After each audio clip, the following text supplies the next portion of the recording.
бүкіл министрліктердің, парламент, мәжіліс депутаты, сенат депутаты, бұлардың той томалағын қаралы қазасын жүргізіп жүрген адам ретінде айтайын. 20 жылдың төңірегінде мен солардың қуанышында да, қайғысында да бірге жүрген адам, солардың жүргізіп тізгінін ұстаған.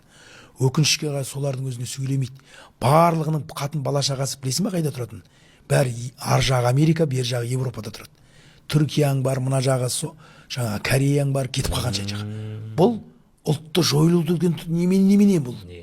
Қарапайым халық бара алмайды, барғысы келеді бәрі, бірақ ақшасы жоқ. Көрдіңіз ба? Ұлтқа қауіп төніп тұр.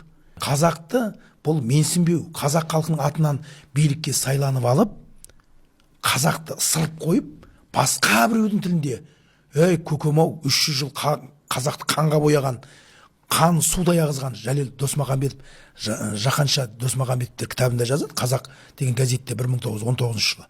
Мына орыс деген халық, мына Ресей Федерациясын, сол кезде патшалық Ресей, қазақты 2 жыл қанға бояды деп жазған. Мен газеттен тауып берем, менде жазылып тұр. Қазақ газетінде, Айқап деген журналда. Осыны бүгін қазақ білмейді, оқымаған. Сол шапқыншы Бұхар жырауды түсінбейді. Бұхар жырауды қайдан білсін?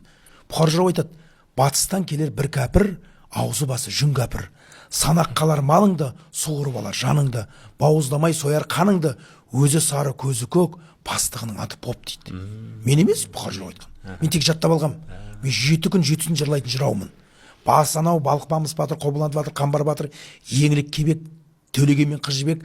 Оны қайдан білсін бүгін қазақ? Қырымның 40 батырын жатқа айтатын бір қазақ тауып берсең, қазіргі кезде. Соның бірі менмін дейсіз. Иә, кесілген жерін кесіп берем, бір қазақ таппайсың.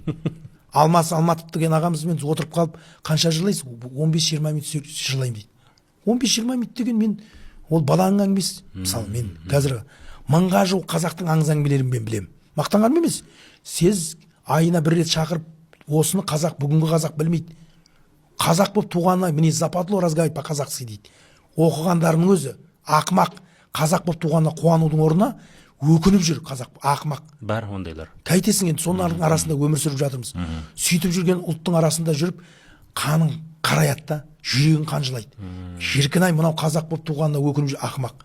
Ал біздің Димаш баламыз төрткүл дүниеде кешегі Нью-Йорктағы 90 000 адам сиятын стадионда қазақша айтқызып қойды. Дүние жүзін. Мен